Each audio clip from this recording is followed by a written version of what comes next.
thank you very much to all of you for joining us. Brilliant. Thank you, Bryony. I'm Helen Fielden. For those of you that don't know me, I see many familiar faces here, but some of you I don't know. So I manage the Community Engagement project, which has been running for the past almost 2 years and is coming to an end at the end of this month. So this is a session to share our learning from this project. So it's really lovely to see you all here. Can I have the next slide, please, Bryony? It's all going to be a bit Chris Whitty today because Bryony has control of the slides, so we will be asking her to move the slides on. So it's quite an action-packed couple of hours. Hopefully you'll learn a lot, but we will also have as we speak, our comms team are finalising our report, so we'll be able to share that with you afterwards. But hopefully you'll get a lot out of the session. So we've got, I'll be giving a bit of background to the project in a minute, and then the team will be sharing their learning from various bits of work that they've done. So we've got a movement break at 10:40, then a few more presentations, an actual break where you can get, so you know when you're getting your next caffeine break, as long as everything goes according to plan. That will be at 11:05. More presentations, and then we'll have breakout rooms so you can sort of consolidate some of your learning and discuss it with other people and think about what you might like to do next. And then we'll aim to finish at 12. I hope that's what everyone was expecting. Can I have the next slide, please, Bryony? So in terms of getting the most out of this session, I feel like I'm really out of practice with big Zoom calls now, and we used to do them quite a lot back during COVID, but I feel like I'm a bit out of practice now. So I just thought I'd give you a reminder. Feel free. It's nice for us to have cameras on because then we know that we're talking to real people. But if you don't feel comfortable with your camera on, particularly as this session's being recorded, that's absolutely fine. And feel free to ask questions. What we've planned is that people will present and then allow a couple of minutes for questions at the end of their presentation. So if you'd like to ask questions, then that's fine, or you can pop them in the chat and we'll try and pick them up as well during the session. Otherwise, please keep yourself muted just so we can avoid background noise. We'll share the presentation, which is loads of information in it, and our end of budget report, hopefully tomorrow.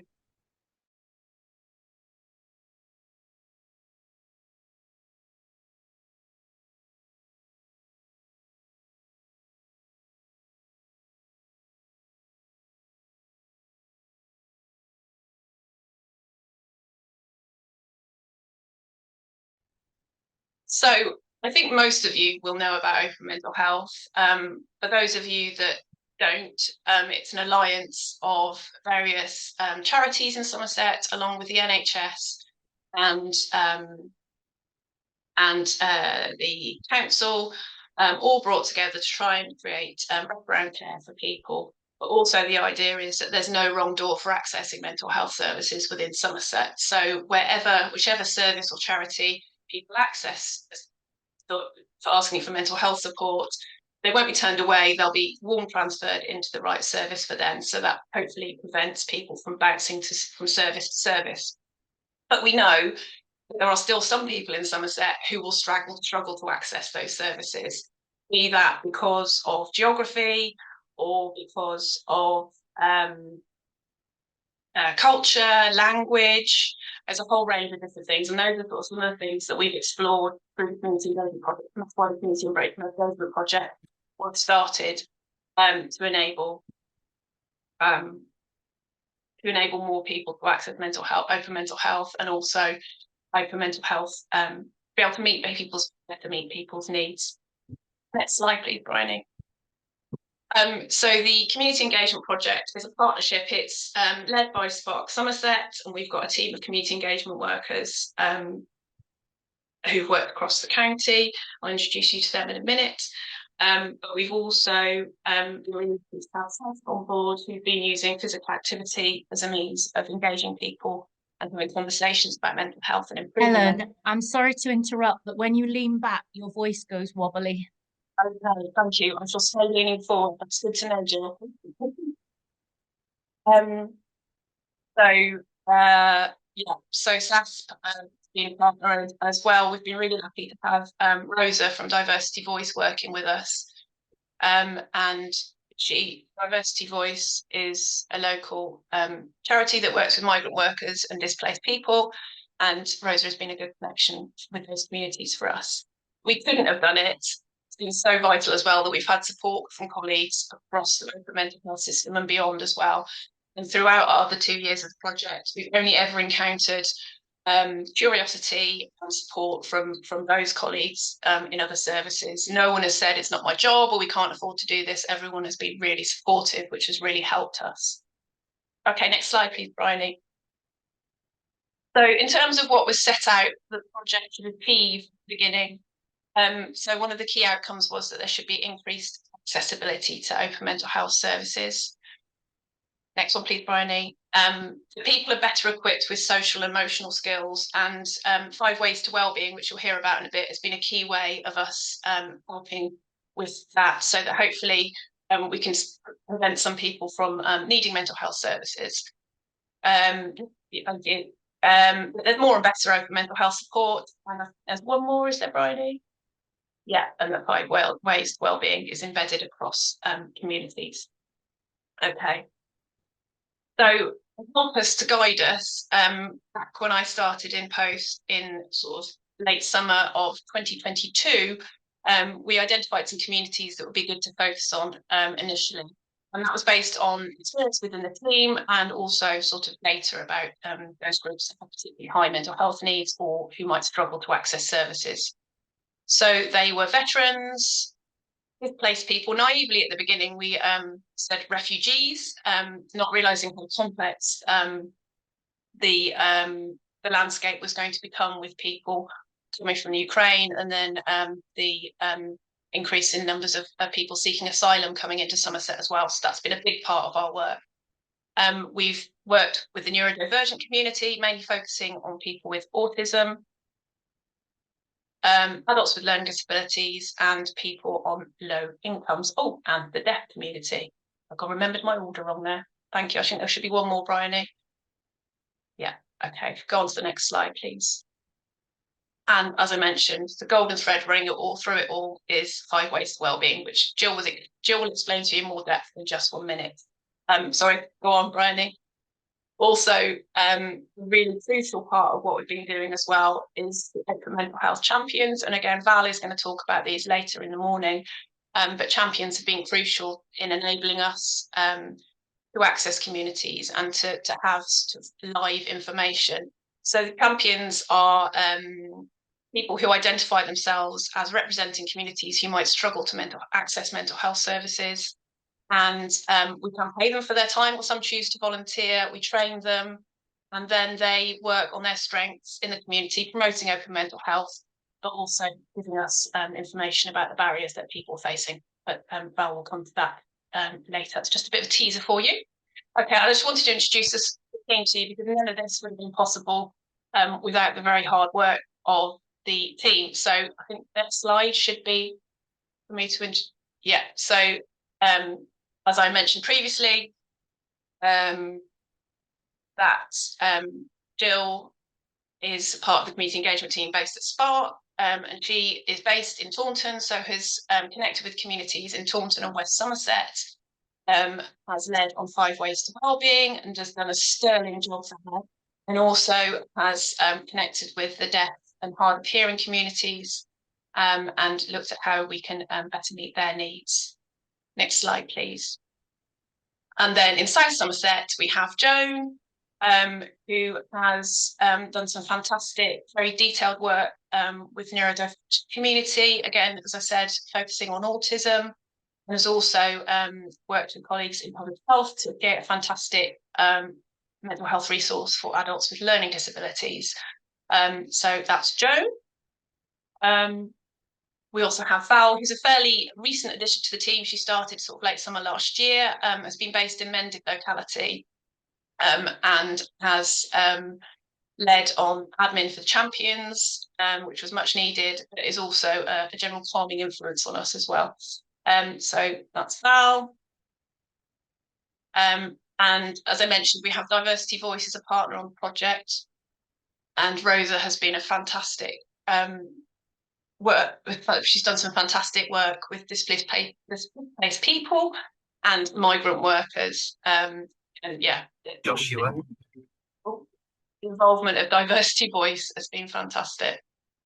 And then moving on to SASP, Charlie, who's with disability activity, and she will be talking about her work with wheelchair rugby and focusing on improving access to sports clubs. I'm in a call, but I know that this is probably to do with that. Sorry, I'm just going to mute Gary. Okay. And the next slide, please. And then we've got Gareth, who has been our main link with SASP around physical activity. And he has been leading on veterans work and people seeking asylum. And then last but not least, we have the rather wonderful Charlie Hobson-Merritt, who's been our researcher in residence, which has been an absolute privilege to have someone who has a bit of sense from the project and an inquiring mind, who has been able to sort of guide and support us beside the fact that she's writing a massive evaluation on the project as well. But it's been great to have Charlie on board as well, and she is here today and chipping in, no doubt. Okay, so I'm just going to give you a bit of background on the project now as well. I have done that already, and I forgot Hayley. Sorry, Hayley sadly left us last year, but I should mention her because she was such a massive part getting the project started. She was worked in that Sedgemoor locality, led the work on veterans, but she was really brilliant at simplifying things and making us see the wood for the trees, I think. And so Project Sausage Roll, which we'll explain a bit later, was her brainchild. And she was also very good at simplifying text and leaflets. Next slide, please. Okay, on to Bill now. Okay, thank you, Helen.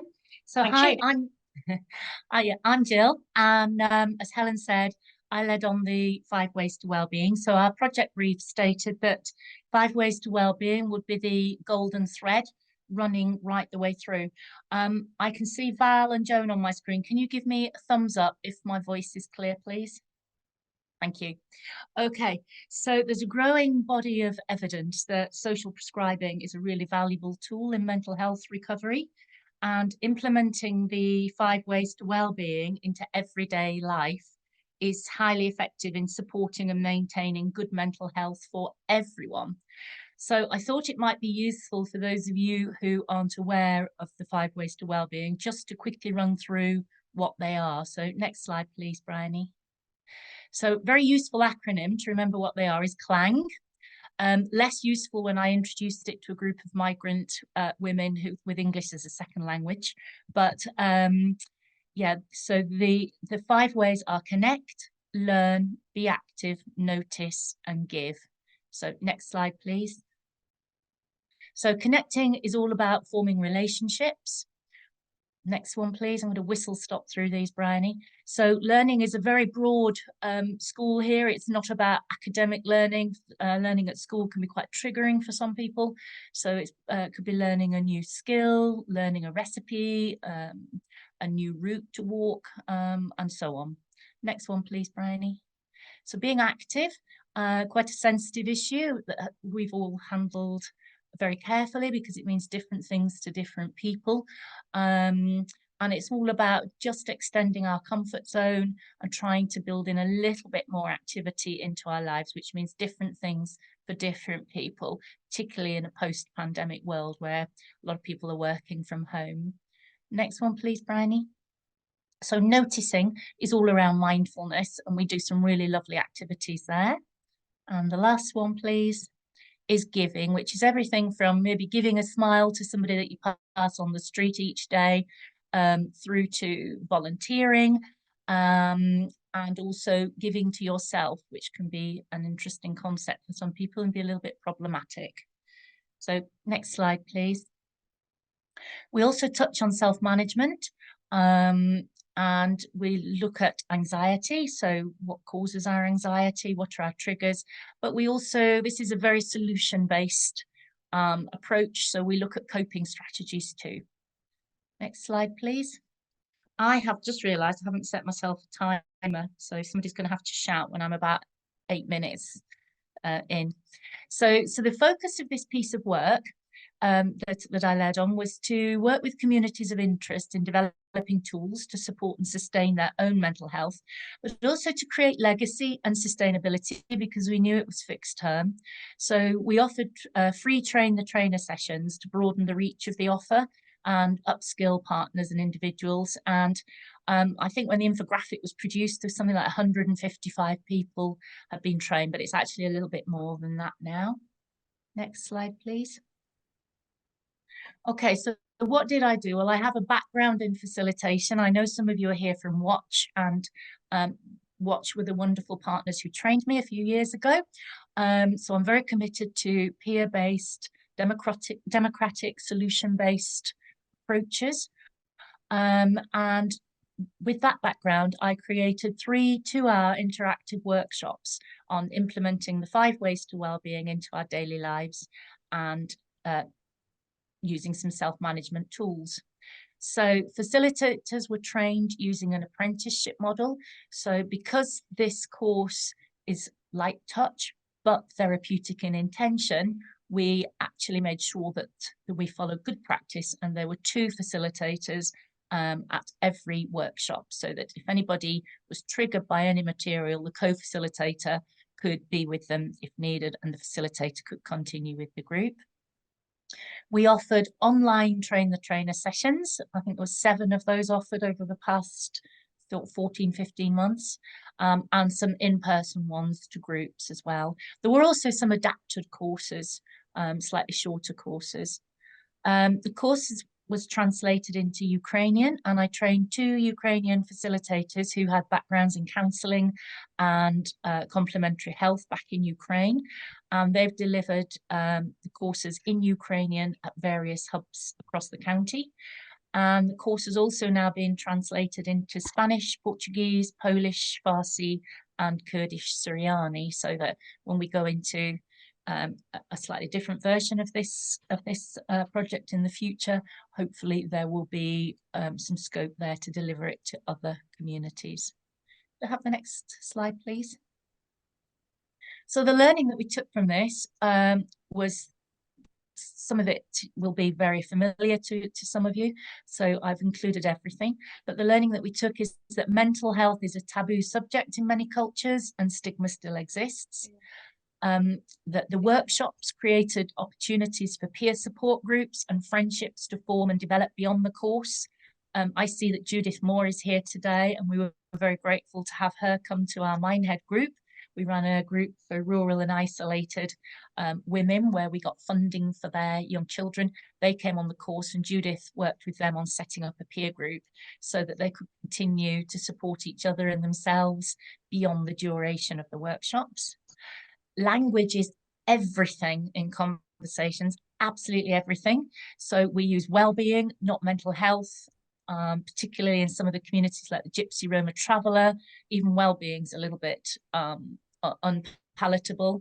And the Ukrainian communities as well prefer to use the language of well-being. 2 facilitators are needed, as I've already mentioned, as although this isn't a therapy course, it's therapeutic in intention. There was a lot of positive feedback from the course, and the main request was that it would be helpful to have a longer course. But of course, we were all part-time workers, and like everybody else here today, we're all bound by time and resources. Next slide, please, Bryony. So a bit more learning here. Something that we found was that we worked with a group of young people from a youth club in an 18 to 25 group. They were fabulous. That we particularly liked them because their leader brought us chips every week. It was a run on a Friday evening, and so this particular wellbeing course was renamed Chat and Chips. And although we gave them the opportunity to run some practical sessions, they actually said it was really nice to have an opportunity to sit down and talk in person, and that it was a change from the digital communication. And that was a surprise to us. We weren't sure how that would go, so it was fabulous to have that. And then conversely, we also found that the autistic group preferred online version, and they used the chat function to communicate. So two people from the team because everybody was trained to deliver this course. So 2 people delivered this course, and it was a very different delivery because everybody had their cameras off and everybody had their microphones off, and it was all delivered online, which was quite good because we then had a record and we could see how the course was evolving. A BSL version is needed in any next phase that happens with 5 Ways to Wellbeing, so that we can include those in the deaf community whose first language is BSL. Next slide, please. Okay, sorry. Can you stop the share for a moment for me, please, Bryony? Thank you. I'm aware that I've gone completely at speed. Does anybody have any questions?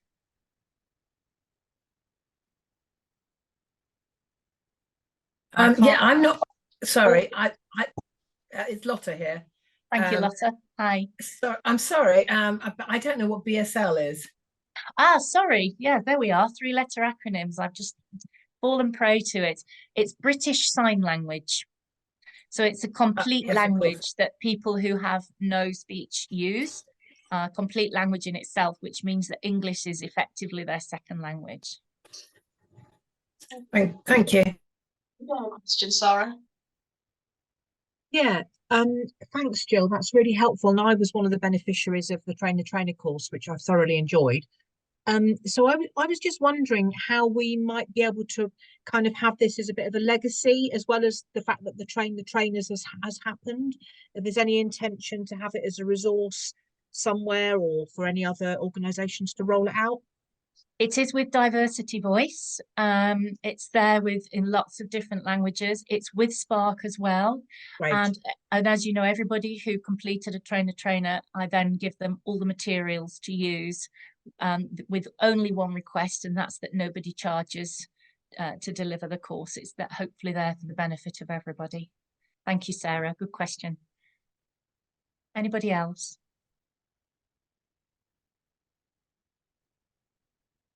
I can't see everyone. Is there any, I don't know if anyone else can. I don't think anyone else has got their hand up or anything, so I think we'll move on unless there's anything else you want to say. That was brilliant. Thank you, Jill. No, that's it. Thank you. If anybody wants to ask anything after the session today, please just email me. I'm here for another week. Thank you. Bryony, could you share the screen again, please? Share the presentation.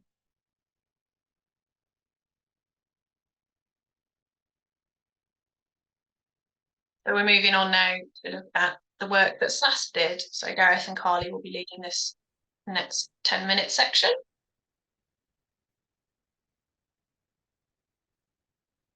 Can you move the slide on, please, Bryony? Hi, everyone. My name is Gareth. I'm the Targeted Adults Activity Lead for SAS, and my colleague Carly is the Disability Projects Lead. So we'll be talking to you about what our involvement in the project was. Very, very quickly, if you haven't heard of SAS before, it's short for Somerset Activity and Sports Partnership. Basically, we are the active partnership for Somerset, and in a very tiny nutshell, our remit is to give people in local communities the chances to be more physically active, give them opportunities to get out and about in their communities and get the great health, both mental and physical benefits of being more active. So SASP, remember that if you don't know it already. Okay, next slide, please, Bryony. So the focus areas for us, Helen's touched on this, was military veterans, refugees or those seeking asylum, and disability sport. So if you can move that one on for me, please. So I'll be talking to you about the military veterans side and the refugees part, and then I'll hand you to Carly in a few minutes to let you know what she worked on. So first of all, for me, joining the project, had not a clue about military veterans, hadn't worked in that field at all, didn't know any organisations, didn't know anybody at all, was completely new. So the first job for myself and Hayley was to go in, understand the cohort, learn about them, how we might best engage with them, how we can make connections and establish partnerships with organisations that are working with the veterans already, so that we could see how we could best support them with what we could offer and some of the best ways to get and actually reach some of these guys. So what myself and Hayley from Spark did originally was we went to the Armed Forces Covenant, which is a big event where loads and loads of organisations that work with veterans come together to see how they can improve their support and see how they can work together and offer the best support systems in whichever form their organisation does. There's people from the NHS, there's people from housing, all these different organisations that work directly with veterans. And that gave us an insight into how to reach them, what sort of barriers they might be facing, what sort of issues they might be facing in their lives and things, which was really, really helpful and really, really important, because obviously when you're trying to engage with people, you need to understand that their lifestyle situations and what could be going on in their world. So we also attended events, Help for Hero road shows, and also went to visit the guys at Arc at Edward. And if you know them at all, but they're 2 veterans that run that. And again, they do a lot of hands-on stuff with the veterans themselves. So it was key to our kind of starting the program to see where we could go. So putting our learnings into actions after I've spoken to a lot of these organisations and a lot of the veterans themselves was basically they wanted things that were outdoors, quite outdoorsy type. So can you believe? not that difficult to understand. And they wanted less traditional activities, and quite a lot of them wanted veteran specific groups, because I was told very early on we're a specific type of breed. We like to hang around with people, we have our own banter, and we like to be involved in groups that are often mainly predominantly veterans. So we kind of took those learnings and tried to put some activities together that would engage them, and then obviously engage that conversation around being more active, and then further down the line looking around the other open mental health options and their well-being. Can you move that one on please, Bryony? Brilliant.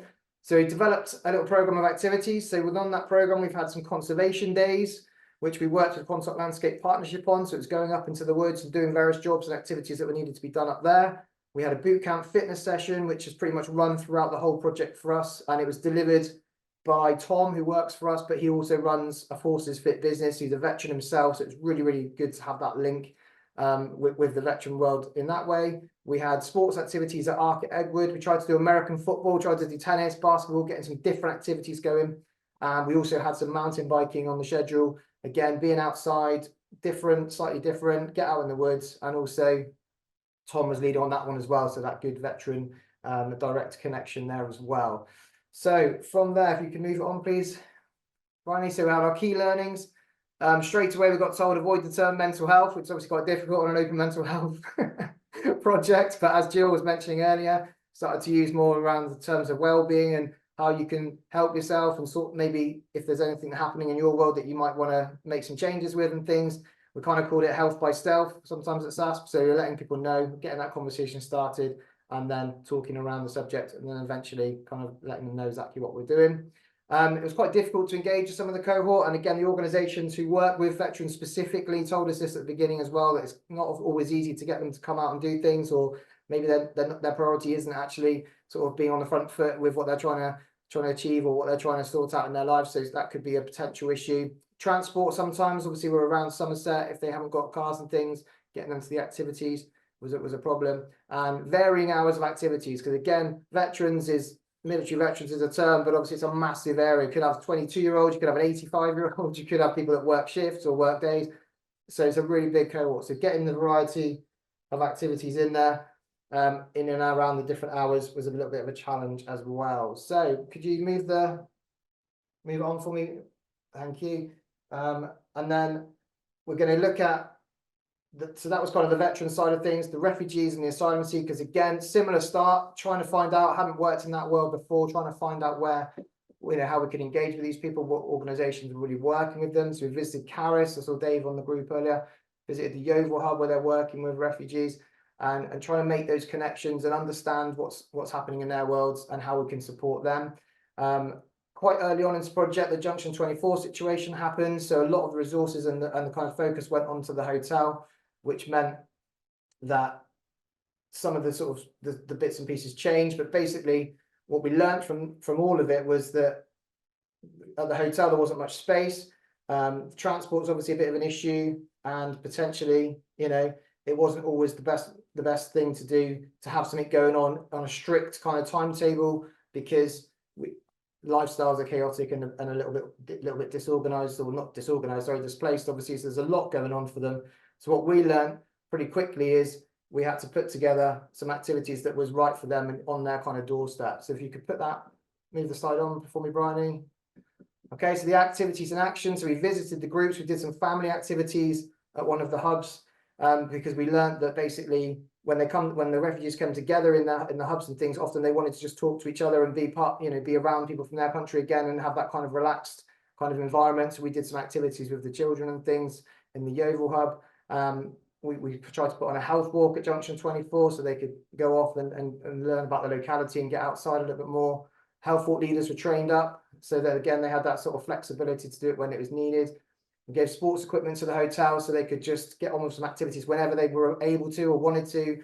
It might be in the car park because I've said space was an issue, but it just meant that they would have a chance to, be active when they could. And we also supplied them with some yoga mats and some half-term activity links, which is a program that SASP run all about trying to give children the chance who maybe from sort of poorer families and things a bit more chance to be active.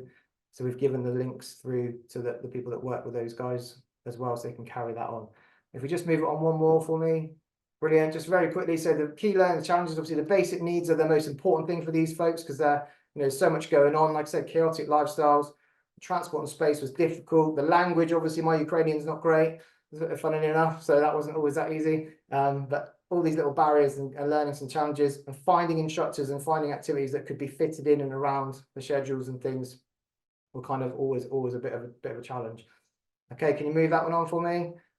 Brilliant. I'll hand you over to Carly. I know I've overran slightly. Thanks. Good morning, everybody. So yes, as Gareth mentioned, my name's Carly and I'm the Disability Projects Lead for SASP. So I'm going to talk through some of the projects that we've done as a kind of collective with this programme and some of the impacts and the findings that we've had. Next slide, please. Yeah, so having been in post for a couple of years now and also looking at some of the national and local data, we were quite aware of some of the following. So disabled people tend to be half as likely as non-disabled people to be active, and there's quite a number of reasons for that. Even though this data suggests actually 8 in 10 people with a disability want to be more active, there still seems to be the idea that that kind of thing isn't for me, it isn't for somebody like me, and that's either stopped them from accessing physical activity in the first place, or actually there's been some cases where sometimes the activity hasn't met the needs and therefore they've had negative experiences. More than 70% of disabled people identify as feeling lonely or socially isolated. And that's something that we really wanted to focus on with the projects that we rolled out for this project. And also one of the things that we really wanted to focus on is we were having conversations with other organisations and people from the disabled community to say, actually, I want to be closer to the labour market. I want to be in employment. I want to have opportunities similar to others. But how can I do that? But also, how can I make sure that I'm physically prepared and ready for the workplace? So a lot of these findings led us to create the projects that we did moving forward. Next slide, please. So yes, we've created a number of projects and I'll kind of touch on each of them fairly briefly, but there'll be kind of room for questions and breakout rooms later on for more information. So first of all, we looked at a Clubs for All training programme, and this was designed to help community sports clubs and local organisations feel more confident and better equipped for catering for those with additional barriers to participation. Because what we were finding was actually we can signpost people with disabilities into different organisations, but it needs to meet their needs. And there needs to be a confidence and a relationship between the club and those individuals to feel that it's a setting ready for them. And clubs were saying, we want to engage with our community, but we don't always feel like we know the answers. We don't always feel like we know or have the confidence to do that. So the Clubs for All training programme actually delivered 6 workshops, 2 that were more focused on disability awareness. We also had workshops that related to adverse childhood experiences and trauma, chaotic home lives, restorative practice, and also LGBTQ+ awareness training to help our local community. And that was where we felt like the first stage was in trying to provide more opportunities for those with additional barriers was to educate the community on how they could do that. Fit for Work programme is something that we piloted last year, and we are rolling out with our new course this year. And this is predominantly looking at how we can engage adults with learning disabilities and autism to be physically prepared for the workplace. So feedback that we had was that for those that do manage to find employment, they weren't necessarily managing to sustain it, because actually their physical fitness and some of their softer skills maybe look to develop. And we know that sport and physical activity can help boost those areas substantially. So we're looking at rolling out 10-week courses across Somerset. We're going to have 8 courses throughout the year, and we're already in our 2nd course at the moment in Bridgewater. And it looks to increase physical fitness and functional movement through strength and conditioning and activities, but also we know sport can really lend itself to those softer skills around communication, teamwork, listening to instructions, confidence of asking questions if they're not sure, stepping outside their comfort zones, and really developing that kind of well-rounded, those well-rounded skills needed for being a good employee. Move to Include, which was formerly known as the Connector Project, helps individuals looking for physical activity opportunities to find what's kind of out there for them. So we know from research and projects that we've done that signposting alone isn't enough. We can work with people with disabilities or additional barriers and say, oh, there's a club down the road, why don't you go and check it out? But actually, for a number of reasons, confidence being the main one, the transition of people actually then going into those sports clubs was really low. So the reason for Move to Include was to try and create a role that helped that buffer, if you like, between the individual and accessing the sport club. So Move to Include is a programme that professionals or families, the individuals themselves can nominate themselves into, and they can share with us what their interests are, what they're hoping to get out of being physically active, including, wanting to improve their mental well-being, reduce their social isolation and their loneliness. And from there, SASP can meet with them, find those needs, and then link them to local community opportunities, but actually attend some of those sessions with that individual for the first few sessions to really help them establish some relationships and some confidence. SASP can also be that port of call for the club as well, and signpost them to things like Clubs for All training, or show them different resources, different ways of engaging with different cohorts of the community. Carly, it's over time now, so if you could move things along, thank you. It's really interesting. No problem. Can I have the next slide, please? Yeah, so just to wrap up, what we understand is that actually time is a factor with these things. So we need to make sure that the Clubs for All training is rolled out over a number of years, and also opportunities for clubs to kind of come back to us with any challenges that they might find. And building confidence and relationships with cohorts that find it difficult to engage takes time as well. They may have experienced they might have had negative experiences or really low in confidence. So we need to take time and really invest in those people to see a change. Well, I'm more than happy to answer any questions. So I think we can move on to the next slide, please, Bryony.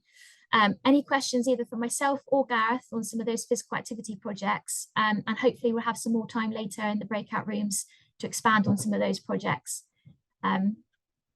Thanks. Charlie's got his hand up. Do you want to ask? Yeah. Well, first of all, thank you very much, Carly and Gareth, for what you do. It's brilliant. You mentioned transport as a real barrier. And I think that's probably common for all of our charities. Somerset is so poorly connected. I'm curious as to if you made any progress on that particular issue. I mean, I myself am disabled and I live in a rural area, and I recognise from lived experience the extreme difficulties with transport. Just be interested to know if you've made any progress on that score. Yes, it's something that we continue to find difficult. I think one of the things that we've really tried to do is think about the venues that we use, not just for their accessibility, but also with regards to where they are on local transport routes and things like that. So some of the feedback was that, oh, I'd love to attend that course, but actually it's not on my local bus route, and things like that. So for us, it's really thinking about not just the venue, but that kind of wider aspect as well. And I think for us, it's, you know, unfortunately, we're not able to provide transport with our offer. But what we are trying to do is also link a little bit better with organisations where there is funding available, or kind of joined up work where we can maybe hire some kind of minibuses for larger project groups and things like that. So I wouldn't say that we've got all the answers, but I think what we have learned from these projects is it's certainly a factor, and we need to think outside the box and think about that wider impact much more. I don't know if you've got anything to add on that one, Gareth. No, not really. Just similar, like you say, trying to put things in sort of main places that are near bigger roads and on transport routes and things like that, to offer everyone a bit more of an opportunity, but not an easy one, definitely. Yeah. I think where we've had best attendance at things we've run is where we've been able to lay on taxis and stuff, and that's so expensive, but it makes such a big difference, doesn't it, to people being able to attend. So yeah. Okay, any other questions? I don't think anyone got their hand up. No. Okay, thank you very much. So we've got a little movement break now from those. Can you move the slide on, please, Bryony? And one more, please. Brilliant. So it's back to me, folks. True SAS fashion. We thought we'd have a quick movement break because everyone's fallen asleep now after hearing a few presentations. So what we're going to do is a little game called Raining Cats and Dogs. All you do at the beginning is, if you want to stand up, you're just going to be standing up, marching on the spot. If you want to stay seated, you're moving your arms, kind of sitting, marching. All right. And what you're going to do is simple. You start by marching, and then the next, don't do it yet, Barney, please. The next slide will come up in a moment, and you have to guess if it's going to be a cat or a dog. So in a moment, not yet. So for example, watch me. So if I'm marching on the spot and I think, oh, if it's going to be, I think it's going to be a dog next, I'll be moving my arms up and down. Okay. If I think it's going to be a cat next, I'm moving them down to the floor. All right. So if I'm sitting down, it's just the same thing. Marching with your arms, pushing them down or up. So dog is up, cat is down. Really, really simple. You get like 5 seconds to choose. I'm not going to get 30 people to say they understand. I'm hoping they do. If not, just wave your arms about. It's fine. Cool. So we're going to get started. So marching on the spot, or like I said, seated, whichever you're doing. It's got 3, 2, make that choice. What do you think it's going to be? Arms up if you think it's going to be a dog. Arms down if it's going to be a cat. 3, 2, 1. And it's a cat. Well done if you're right. Back to marching. Good stuff. Okay, so same again. So you've got 5 seconds to make your choice. Arms up or down if you think it's going to be a cat or a dog. I love what I'm doing. I know the answer. Ready? 3, 2, 1, go. Back to marching. Well done if you got that one right. Okay, cool. March on the spot. So you got 5 seconds to make that choice. Remember, down is a cat, up is a dog. I don't know the next one now, but I'm going to give it a guess. Right, 3, 2, 1, and it's a cat. Well done if you got that right. Back to marching. You can go a bit faster if you're moving. Standing up, or you can move your arms a bit more exaggerated. Okay, make that choice. 5 seconds. Cat or dog? Arms up for dog, arms down for cat. 3, 2, 1, and it's another cat. It's very royal looking cat there. Back to marching. Okay, a few more to go. Good stuff. Okay, make that choice. Down for a cat, up for a dog. 3, 2, 1. Oh, it's a lovely little dog look. Okay, well done. Back to marching. I think there's 2 left. Bo, I've just seen your comment, Bo. I'll try and get so. Okay, 5 seconds. Make your choice. Up for a dog, down for a cat. 3, 2, 1, and it's a cat. Well done if you got that one right. Back to marching. Okay, make that choice. Which one do you think it's going to be? Get moving. Okay, 3 seconds. 2, 1. Oh, very posh looking dog, very posh. Okay, here we go. I think this is the next one.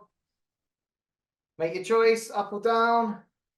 3, 2, 1, and it's a donkey. Everybody's wrong, unlucky. Okay, just shaking your arms and legs, move yourself a little bit more. There we go. I hope that's got the heart rate going a little bit. I'm working everybody up. Back over to you, Helen. Thank you very much. Thank you for that, Gareth. Much as I love a donkey, can you click on to the next slide? So we've got Val up now to talk about the Open Mental Health Champions work. So Val, the floor is yours. Thank you, Helen. Good morning, everybody. I'm really pleased to be here just to say a few words about what our champions have been doing over the last couple of years. If we could move on to the next slide, please. Next slide again. There we go. We have 20 active open mental health champions in Somerset at the moment, as mentioned earlier. This is the spread. 9 in Mendip. We've been really good at recruiting in Mendip. Don't quite know why. But we've 5 in South Somerset, 2 in Sedgemoor, and 4 in Taunton and West Somerset. Next slide, please. So what is the focus of their work? The champions are there to represent and inform underserved communities. Now, as you can see, we have a scatter of champions who are from these very underserved communities. By that, we mean communities who would routinely face barriers when trying to access mental health support for their well-being. Those barriers can be any of the ones mentioned earlier: language, health, sometimes it's cultural issues, low income, maybe can't get to the place where they need to go to get the support they need. So as you can see from the slide there, a lot of the champions are from those communities, so they know where the gaps are in service provision, and a lot of them have some great ideas about how that could be addressed. Next slide, please. So our champions for all sorts of different reasons, but one of the main overriding reasons is that they want to help others. They've got lived experience of the issues that people face, and they want to help people get past those barriers, find the help that they need. Some of the champions are looking to help specific communities, some of which they are part of. So the neurodivergent community, for example, displaced persons, the ones that were spoken about earlier. They all want to play a part in improving services and access in those communities. Next slide, please. So what do the champions do to help spot those gaps and fill them up a bit?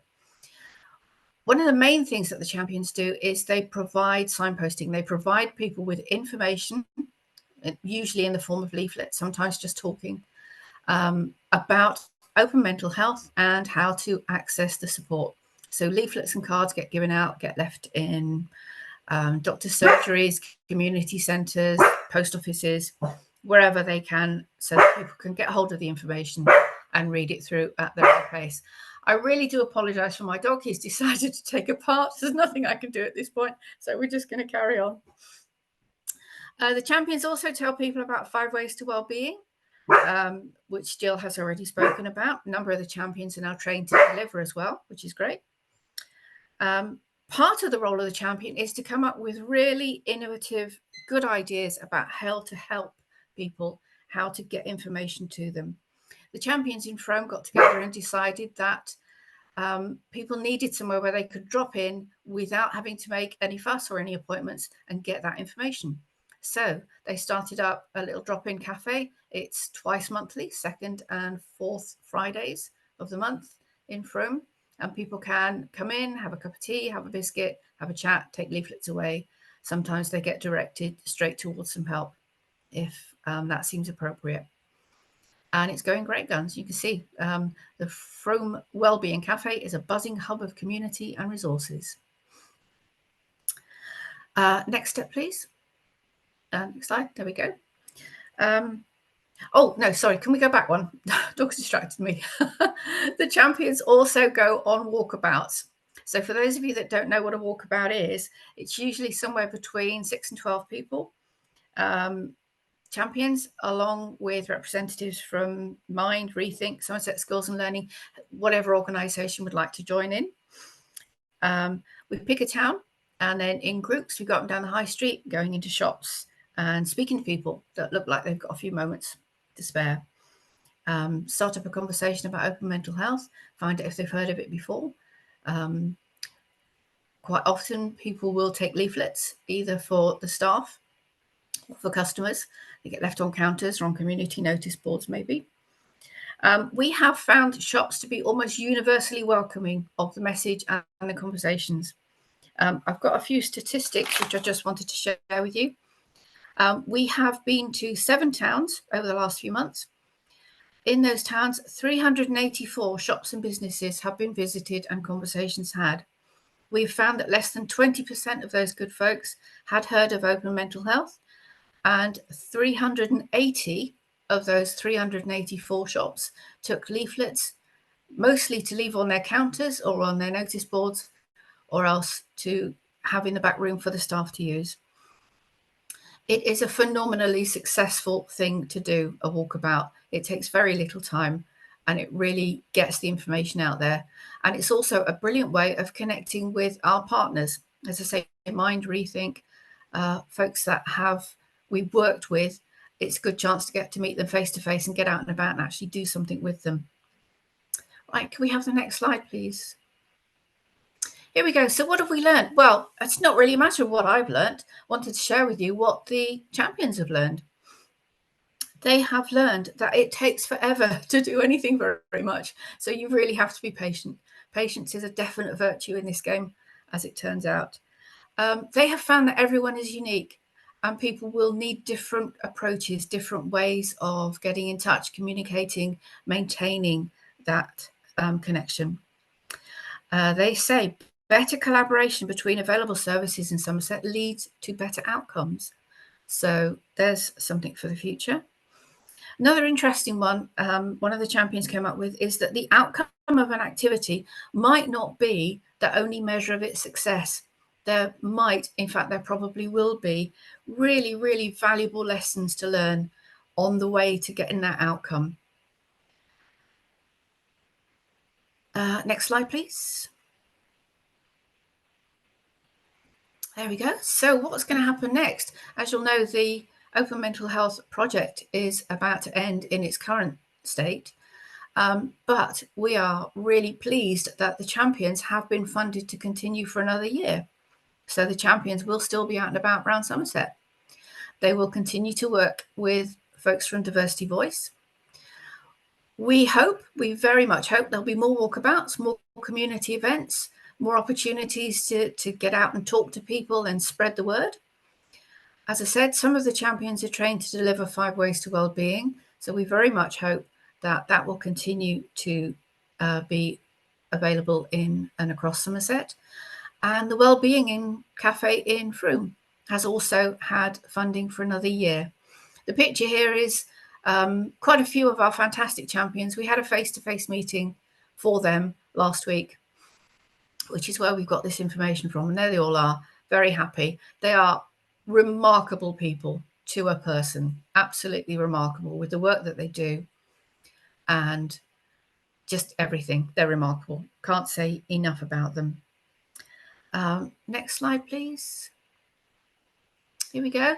So we asked the champions, what should we say? What do you think you do? And this is the quote I got back, which is so fantastic. I'll just put it straight in there. Champions not only share information, but also gain insights and feedback into both met and unmet needs within the community. This exchange of information fosters ongoing improvements through dialogue, paving the way for enhanced service delivery. And that, in a nutshell, is what the champions are about. And I've just given you a quick insight into some of the marvellous ways they go about that business. Thank you for your time. That's me. If there are any questions, happy to help where I can. The dog's gone quiet now, so we're good. Thank you, Val. That was excellent. Jill has asked in the chat, is there anything happening in Minehead with champions? Sorry, what was that again? Is there anything happening in Minehead with champions? We don't have any recruitment going on at the moment. Obviously, Minehead has been a focus of a walkabout. Yep, did happen. Did happen in Minehead. So with a bit of luck, we'll be able to get over that way again, perhaps in one of the neighbouring towns, and promote some more going on there. And I think we could probably going forward do with focusing on recruiting champions on that side of the county as well, because we don't have so many, do we? So No, that's right. that's something for the new worker. Thank you. Thanks Yeah. very much. Gary, you've got a hand up. Thank you. It was really just an observation to say I absolutely love the champions. I think the work that they've been doing, the social media feeds and press that we've been getting has been absolutely phenomenal, and they really are embedded at the absolute heart of the community. So I'm an absolute advocate of them and delighted to hear that they've got continued funding for next year. So well done for everything that's been done so far. Thanks, Gary. On behalf of the champions, thank you very much, and I will make sure that message goes across to them. Thank you. Okay. Thanks, everybody. Any other questions from anyone? Can't see any other hands up. Okay, fantastic. Thank you. Okay, if you could move on through the slides. So Rosa has asked me to talk through the slides for her, but I'm sure she'll chip in if I forget anything. And I've foolishly been eating nuts while Val was talking, so don't get any caught in the back of my throat. So if you could click on to the next slide, please.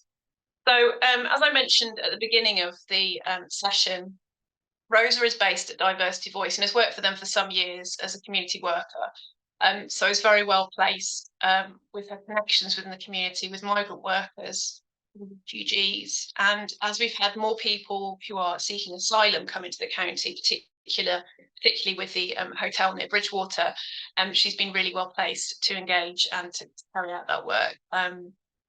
So yes, so that's the focus of Rosa's work. Next slide, please. So I have to say that Rosa is incredibly dedicated and very passionate about her work, and she had the ambition that no one should be left behind and that everyone should be able to get the support that they need, regardless of how good English is, where they live, or their culture. So this has really driven Rosa's work, and she's done some great things, both providing one-to-one support and running activities and events as well to help raise the profile of open mental health and to engage with communities. Next slide, please. So she has worked very hard at seeking out communities, from being involved in the walkabouts to we were involved in Wellbeing Week at the point, so going through all the bizarre security there and hanging out in the canteen at lunchtime to talk to workers there. And for those of you that don't know, Hinkley Point is an incredibly diverse workforce there. What's the word I'm looking for? A very diverse workforce. I think around 60 different languages spoken at Hinkley Point. So it's a great opportunity to meet people from all over the world, hear about their experiences of mental health, and to promote open mental health. To develop our understanding as well, Rosa developed and distributed a questionnaire which was translated into a range of languages as well, so that we could gain a better understanding of migrant workers and refugees' experience of mental health services and mental health in general. And as you can probably imagine, if English isn't your first language and you live in a rural area and you are doubly isolated, and Rosa has been involved in sort of reaching out to people who are living in rural areas. She's also trained as a 5 ways facilitator and has supported Jill in running courses for people attending ESOL courses, so English as a foreign language courses. And she's worked very closely with Doina, who is a champion from Romania who works in a care home. And so Rosa's helped work with her to gain insight into migrant workers' experiences of mental health as well. So she's done a whole range of very different work and worked very closely with us as well, which has been fantastic. Next slide, please, Bryony.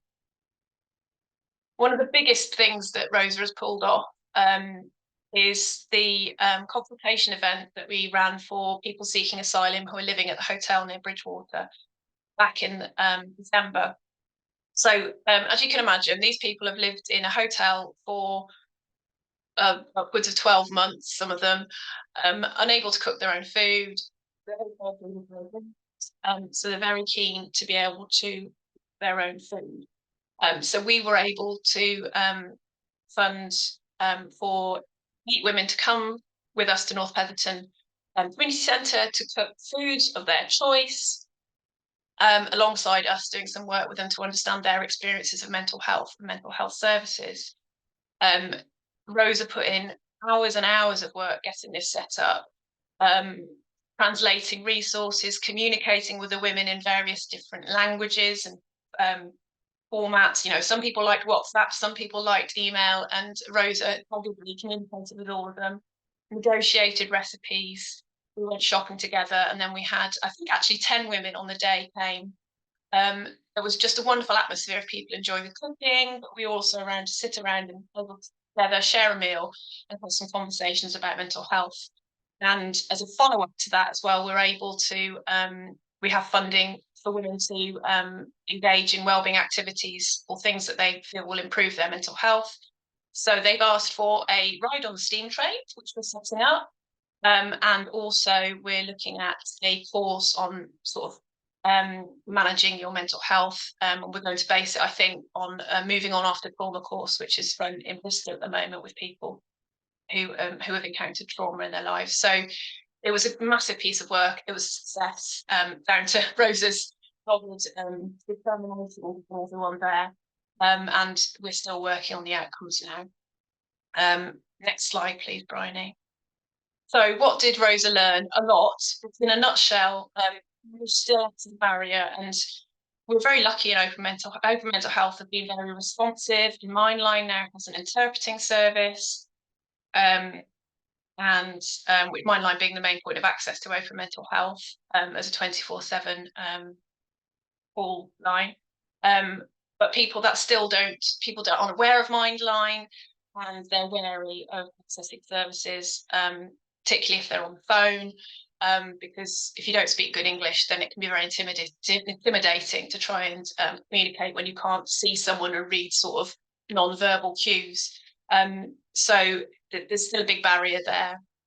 And also, I guess not that surprisingly, there's still a good deal of stigma and shame, and also lack of trust. Some people, refugees and asylum seekers, are worried that their children will be taken away from them if they disclose that they're having challenges with their mental health. They're also concerned that it might affect their asylum application if they're waiting for their asylum application to be processed. So there's a big lack of trust of authorities as well. And they don't understand that mental health services in this country are free and confidential, or can be free and confidential. And we need to take this into account, the promotional resources that we create for these communities, that we need to be very clear that services are free and are confidential. I think that's the last slide. Yes. So we are just about back on time, but does anyone have any questions before we go to break? Can you stop sharing for a minute, Bryony, just so we can see everyone? Thank you. Natalie. Hi, Helen. Hi, Helen. Yeah, it was just to say, thank you for stepping in. And for those that don't know me, I'm the CEO of Diversity Voice, and I work with Rosa. And it was just to say that we're immensely proud of the work that Rosa's done. I'm not surprised she didn't want to present, because obviously Portuguese is Rosa's first language. She's done an absolutely amazing job over the last couple of years. Everything from building kind of an amazing relationship with the refugees and the asylum seekers, you know, from all of the arts and crafts that have been going on at the White Willow, to the Refugee Week event, to the food and cooking, and the walkabouts too. And we're delighted that she's going to be carrying on in the community work, and to be carrying on in the role with the community kind of connect to champions with Spark. So all of that very valuable work has not been lost. So well done, Rosa, and thank you to Helen for your help and support. Thanks, Natalie. Thank you. Did you want to add anything, Rosa? Sorry. I think you did add everything. I just thank you for all support you gave to me, and Natalie as well for what she said now. So thank you so much, everyone. If what everyone needs ask some question, I will be in break room, so I will be happy to answer the question if they need. Yeah. Lynn, thank you, Rosa.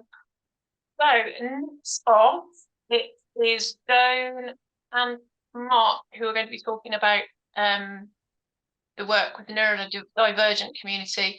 So if you could share the slides again, Bryony, that'd be brilliant. And I think Joan is going to kick off. Yeah. Hello, everyone. Can I have the next slide, please?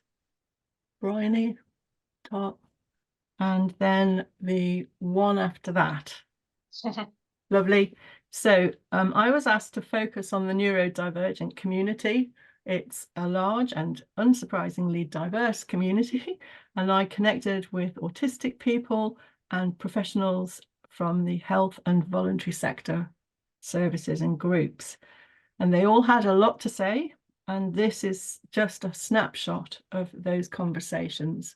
So I'd start, next slide, please. Oh, I want to introduce Mark as well, who is from the SWAN Autism Advocacy Group, but he's going to talk about this after I've done a few slides. So on with the next slide. So my first port of call was Phoebe, who's an open mental health expert by experience. We had loads of discussions about who belongs to this community, about transitions from childhood to adulthood, and education into college or education into work, and what support is available. And really it's fairly limited. We talked about gaming online, we talked about board games and why people from this community really enjoy board games. It's because you can be sociable, but without having to be too sociable. And the games are great because that's the focus rather than talking to one another. And there's a really brilliant group in Wells called Connected. I went there and had a great time. I had an hour of it was lovely. It was so nice. I don't even like board games, but I had a nice time. We talked about peer support groups, and that in this community, online is the preference. And then we had a lot of talk about why people don't want to join groups in person. And it's from everything from, I don't want to go out of my house, I don't want to be in a room with other people, I have trouble with my personal hygiene, I don't have very nice clothes, I can't get there because of transport. It's a huge range of reasons why. So basically the idea was that, if you want people to come from this community to come to your groups or your services, you have to think about what individual people need in order to get there. And so for self-support reasons, and because this is more straightforward for people in this community, apps and online support are the thing. So I introduced Phoebe to Spark IT, and they linked her in with NHS Somerset Apps Library and Orca, and she is now a reviewer for them. So the apps that are available on that website are reviewed by people, and she is one of the experts who review them. One more thing about apps, Tell Me. It's for younger people, but is an online peer support community. It's brilliant. Loads of people use it. It's a sort of national thing. But on the page, on the very first page, the NHS Somerset logo is very prevalent. And there's a really great blog about Somerset and rural services and rural life here, and the challenges of that. So it's worth a read. And then finally, our last bit of work with Phoebe was to create a website page for the neurodivergent community on open mental health. But that is a work in progress and isn't finished yet, but it's coming soon. Next page, please. Oh, I'm really rushed. I went to meet Sue Hooper.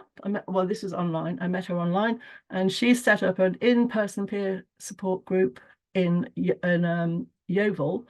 And it's a really particular model of in-person peer support for people with autism, which is an unusual thing in itself, but they have got a really brilliant model to work with, but it's very it's quite precise, and it's time. You need to put a lot of time in at the beginning in order to succeed, and you need to minimize change.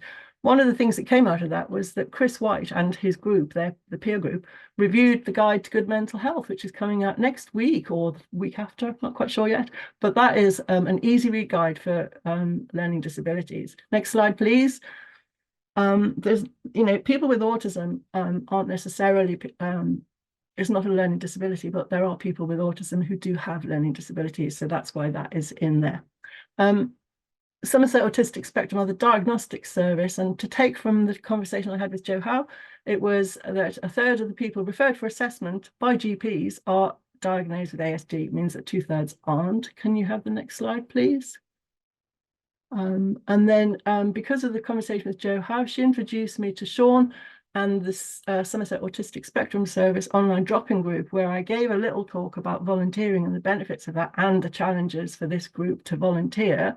It's all down to like the same things that stop people joining groups, stop people volunteering, which, you know, and as we all know, there are great benefits from that. And then that led on to delivering the online 5 Ways Wellbeing course, which Jill has talked about. So, but, you know, from that, we learned loads of things from the people that did that course. That's my alarm. So I have run out of time, really. So I need to move across now to talk about the Autism Advocacy Project, which is set up in order to help people with autism. So you've got terrible, great Terrible feedback. Okay. It's coming from Patricia. Patricia, That's Has it. it gone? Has it gone? Okay. Okay. Okay. So from the 5 Ways online thing, going to groups and getting out and about is not so much that that is challenging in itself to be there. Sometimes it's the getting there and setting it all up that matters and stops people doing stuff. And I think that that is one of the reasons why the Swan Advocacy Project was set up, the Autism Advocacy Project was set up, so that to support people with their daily living. And I think the best person to talk about that is Mark. So I hope you're there, Mark. I know I've seen your name, and I'd like to just hand it over to you, please, to talk about your, because you're a founding member of this, and so you're the best person to speak about it. Oh yeah, my name's Mark. I'm 54 now. I was late diagnosed autism when I was 49, so back in 2019. That was like a massive light bulb moment for me. I'd been lost my whole life, felt completely like an alien living on this world, and all of a sudden felt like I found my tribe. So I was able to attend a Tree of Life group that was set up by the Somerset Autism Spectrum Service, which helped me meet other autistic people, which is a complete revelation, or it was for me at the time. Subsequently went on to attend more Tree of Life groups, helped to present some and facilitate them, along with other sort of training stuff. I'm really interested in helping people. And one of the things that I found that came out from the meetings was this continuous non-access to normal everyday stuff that people with autism were struggling with. And we're talking highly intelligent people, you know, people with PhDs that can't make phone calls. And I think the breaking point for me was I was facilitating a Tree of Life group, and I watched a nurse that used to work in the NHS, and she was undiagnosed up until last year, I think it was, and she gave up working for the NHS because she just couldn't get any help with her mental health issues. And every time she tried to access mental health, it was just not autism friendly. And she left her job, and she's just living her life, and she doesn't trust any services at all. And for me, that was the breaking point, because it was such a similar story to mine. So we just put forward that we needed something to for autistic people to have an advocate for them, just for simple tasks. I mean, mine personally is making phone calls. So I just cannot make phone calls. I struggle so badly with it. And the issue that I was having, I'll be open and frank, was I suffered with impulse spending. So I got myself in massive amounts of debt. And I needed help with that. The advocacy service was set up, and I was the pilot for that. I was allocated an advocate who came and saw me. Because it was a pilot, it was a little bit up and down at first, but that was the whole point of me being the pilot for the scheme. But once I'd met my advocate a few times and we came to an understanding, he was brilliant. He literally did everything that I needed done, which has left me in a really good place. So for the last 6 months since being in contact with my advocate, the energy that this would have taken from me would have absolutely destroyed me and possibly the only few relationships that I have got left in my life, which is about 4. And this advocacy service has given me the energy to concentrate on those relationships and my mental health. It's taken everything that was worrying me away. And that has been absolutely life-saving. I cannot tell you what that's done for me, my family, my relationships, and my own mental health. So it's a fantastic service, and I just hope, I know that the funding wasn't secured, but I just hope that Swan, and I'm confident they can, I hope that Swan can carry on this service that is directed solely at or towards autistic people, because it's really needed. I hope I came across okay. I'm really nervous. So. Brilliant, Mark. Thank you so much. That was excellent. And you finished it beautifully. Yeah.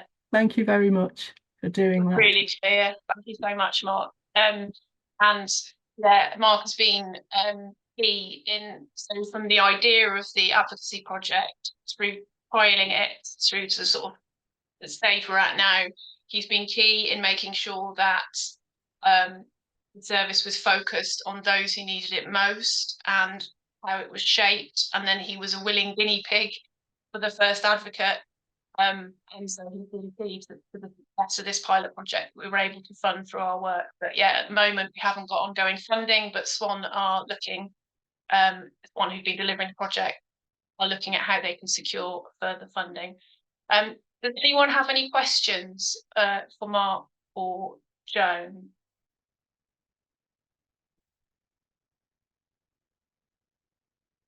Right. No. Excellent. Okay, thank you so much, Mark. You're very welcome to stay, or you can go and get a well-earned cup of tea, whichever you prefer. Thank you very much. Okay, great. So moving on now, Bill, please. Next slide, Bryony. Thank you. I've set my timer this time. Okay, so I was tasked to work with the deaf community, and could you please give me the next slide, Bryony? So the focus was to engage with members of the deaf community in Somerset who are hard to reach, to identify barriers to accessing the mental health office and other services, and we thought we'd do this via a consultation event, and to contribute to promoting wellbeing in the community and to provide some funding for legacy activity beyond the project. Next slide, please. So what do we do? How did we do it? Well, we began by supporting Taunton and Bridgewater Deaf Club. So we were very lucky. Somerset Community Foundation did a funding talk and we went along to that. So actually met people where there were 2 BSL interpreters. And that was our introduction. The club was very cautious about engaging. They've been let down by lots of services and lots of groups, and it took a long time to build up a relationship with them. So I was very fortunate to work with the secretary, first of all, from that club. And I asked if there was anything that we could do immediately, if there was any low-hanging fruit. We knew there were deeper issues, but if there was any low-hanging fruit that we could help with in the short term. And she asked for updated software. So through SparkIt, we were able to not just help with software, but we luckily were able to get a new laptop, a software package, and the head of the project at the time, Sam Briggs, actually went round to this person's house and helped install it and helped to set it up. So that was great. And they also asked if they could, if I could find them a social space where they could meet regularly and feel relaxed and comfortable and not be looked at. So Tiff came up with, I don't know if he's here today, but Tiff from Wellsprings Community Church gave them a space, and they meet there once a month, and there's an amazing cafe there as well. So that was good, and I think it was a useful way in because it showed that we could actually deliver something, and that we were there to help and not just talk. They'd heard a lot of communication and not a lot of action. So on the back of that, we set up a community consultation day. Next slide, please, Bryony. So it was for the deaf and hard of hearing community. We had 20 attendees, a lot from Bridgewater and Taunton Deaf Club, and some people from Definite Matters came along too, and a few members of the public. We had 2 BSL interpreters present throughout the day. There were lots of partners from the Open Mental Health Alliance. Some of you are here today. Who were able to set up their stands so that people could see what was available. We had presentations from NHS colleague and the Rusty Road to Recovery, who have gone on to offer support if people would like to join the Rusty Road to Recovery. And then in the interests of promoting wellbeing, back to that thread informing everything we do, SASP very kindly came along and provided a really brilliant inclusive wellbeing activity, which you can see in that top photograph there. The report's available. It's available in written English, and it's also available on YouTube in BSL. Next slide, please. So the aims of the day, as I mentioned earlier, were to learn about barriers to accessing open mental health offers, to learn about barriers to accessing other services, and to look at next steps. What should we do? And we had a community consultant who came in and led this part of the day. Next slide, please. So what did we learn? This is a hugely frustrated community, hugely frustrated and quite angry about the lack of provision for them within the county. There are a lot of financial barriers because a BSL interpreter is needed and they're not cheap. We found there were some ways around that. So we had a vicar who used BSL, and she is now working with the village agents to go to the cafes on a regular basis so that people who use BSL can be involved in that. There are no text lines available for so many services. So GP appointments have to be made by phone. And of course, the deaf community can't always do, well, they can't do that. So they were having to go to the GP surgery, make an appointment, arrange for some assistive technology or for somebody who speaks BSL to be there when they go to their appointment. They go back to find that there was nobody there, and they'd use bus fares. This is people who are rural and isolated as well. So there are lots of other, as we know, there are lots of other issues going on. There's never just a single issue. So that was very frustrating. They spoke about needing to verify bills or have queries with bills. So they would have a friend who spoke English and could interpret, and they'd ring up to try and sort out a bill or a query. And the service provider refused to communicate with their trusted friend because they weren't the bill holder. So there's a lot of work to be done. There's also co-production needed to provide accessible services for the deaf community. We were very lucky to have Robin Butler there that day, who I know has taken back lots of learning from the day to talk about how it might be possible to include people in co-production. Next slide, please. Thank you. So the follow-up work from that event, I've already mentioned the village agents and the cafe, which was lovely. We've also offered funding to Taunton and Bridgewater Deaf Club and to Definite Matters. So they've got £1,000 each to use beyond the reach of this project. So Definite Matters are going to run a social group, and this will be followed by a self-advocacy course provided by Swan Advocacy. And Bridgewater and Taunton Deaf Club are using their funding for wellbeing activities. That's in discussion at the moment, but they've got a range of ideas there. Next slide, please, Bryony. Okay, so the three main key pieces of learning were that there needs to be some strategic planning to ensure equity of access to open mental health services and to other services. There does need to be some follow-up work from this. There were comments about they'd been to events like ours before and nothing ever happened afterwards. I know that Health Watch have been and done some work with the deaf community as well since our consultation day. So hopefully there will be that link. We've built a link. It'd be really nice to continue it. And we'd like to recruit some open mental health champions and experts by experience. Obviously, we'll need some BSL interpreters for some of those people too. And there needs to be ongoing work to build trust and communication with communities. That might be it. Can you just check for me, Bryony, please? Yes, thank you. If you could stop the share. And I believe I've got 2 minutes left for any questions. Could you stop the share, please, Bryony? Thank you. Linda. Hi, it's not so much of a question, it's an observation. I'm actually a user of the cafe that TIFF allows the space for the deaf people. And what's so lovely about it is they're not in a room as a group on their own. They are part of the cafe. And it is fascinating to see the interaction. And one of the users with assistance actually volunteers now for the cafe. And it's just so lovely to see the integration happening.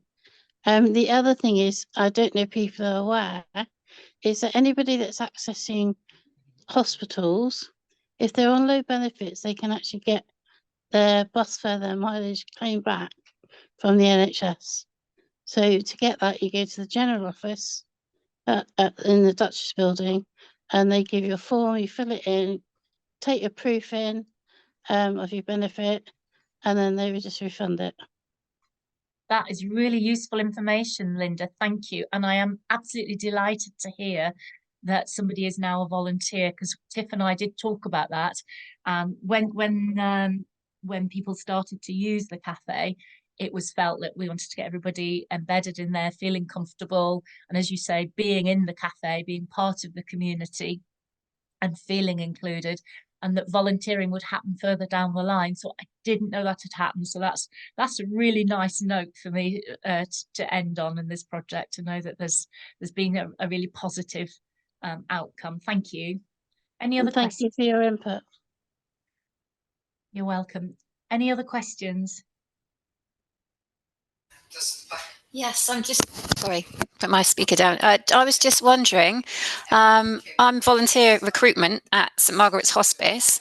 What types of roles would be suitable, or would deaf people be interested in applying for? What would they like to do? What can we do to support people within our hospice environment? I particularly look at fundraising and events, but we've also got roles in kitchen, in maintenance, in shops, all sorts of things. What sort of things could we do to help enable this community? So are you talking about volunteering roles or paid roles, Nicola? Volunteering roles. Okay, I think it would be really useful perhaps if you and I had a conversation after this event, because I think there's some huge scope there, and it would be really nice to really useful to be able to introduce you and just to explore some possibilities there. Would you be happy to do that? Thank you. I'll take your email address out of the chat, and I'll be in touch. Thank you very much. Anybody else?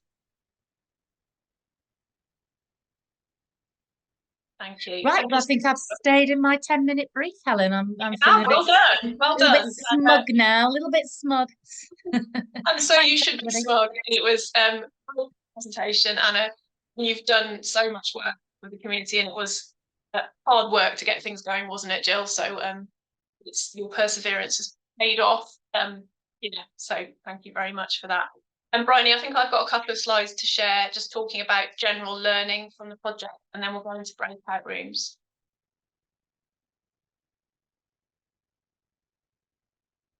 Thank you very much. yeah, I wanted to share a couple of slides about overall learning that we've taken from the project, both in terms of how things need to change to improve things for communities, but also, I guess, about community engagement in general as well. And if people are trying to engage with seldom heard communities, I think it's really important to bear in mind that it is slow, and 2 years is, from our experiences in our time in the world of community engagement, we feel like we've just hit our stride and we've just managed to fully engage with some communities. So if you're thinking of doing this kind of work, it takes time, but don't give up. Just be creative and keep going, and you will get there, but it's not a quick win. We're also aware that, as Al shared in talking about the walkouts, that most people in the county don't know about open mental health. Things are changing, I think, but there's still a long way to go about how we promote open mental health. We also learned from our work, particularly with asylum seekers and refugees, that if your life is in chaos, then your mental health is not going to be your top priority. Even though your mental health may be quite poor at that point, it's about timing the offer of services as well. And as we've already mentioned, there is a lot of stigma in communities, and we have to consider that when we're entering into conversations with people about how do we engage with them in a meaningful way without putting them off with our language. And I think a massive piece of learning for us is there's no such thing as a homogenous community. The deaf community and the hard of hearing community is so complex, between people who use BSL, people who don't, people who've lost their hearing later in life. That's just an example of how complex communities are. So it's about being sensitive when you're engaging with people and treating people as individuals, I suppose. And there's a great deal more needs to be done. Oh my goodness, there's a terrible typo in that.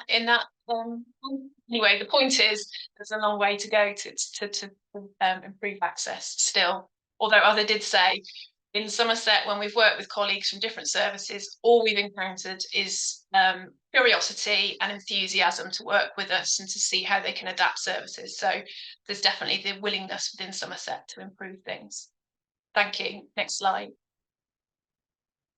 And for you guys, I guess key considerations might be, when you're thinking, and I appreciate it's getting towards lunchtime now, so it's probably a bit cruel showing you a picture of a sausage roll. When you're thinking about how you promote Greggs sausage roll, when someone's buying a Greggs sausage roll, they don't care who Mr. Gregg was or where the factory is, or indeed even what's in the sausage roll. They want to know how much it costs and what it tastes like. And when we're talking about our services, that's what we need to put forefront about. Does actually the person need to know about the service? Natalie, did you want to say something now? It was just to come in that, kind of as a result of the work that we've done with the refugees and asylum seekers with open mental health, obviously the council have invested in the wellbeing practitioner project. So if people do have ongoing concerns around refugees and asylum seekers in particular, that work is still ongoing, so they can still refer them for help and support via the local welcome hubs, because we have 3 wellbeing practitioners in place. That's not just for people who speak Ukrainian, but for all displaced people. So it's just to kind of bring that in at that stage. Thanks, Natalie. Thank you. Could you click on, please, Bryony? I think as services get more and more stretched, as funding becomes tighter, I think we need to consider who's keeping us busy, and are they the people who need the services most? Because as things get more stretched, those with better financial and educational resources are going to be the ones who'll be able to push to get access to services, and we need to be wary of whether the people keeping us busiest are the people who need the service most. Next one, please, Bryony. People, as we've mentioned previously, people, particularly if English isn't their first language, they really value being able to see someone in person rather than engaging over the phone or digitally. And I think that's something that we need to consider. That said, some people do prefer to engage online or over the phone as well. Next one, please, Bryony. Also checking people's preferred method of communication. So we often rely on letters and texts to remind people about appointments.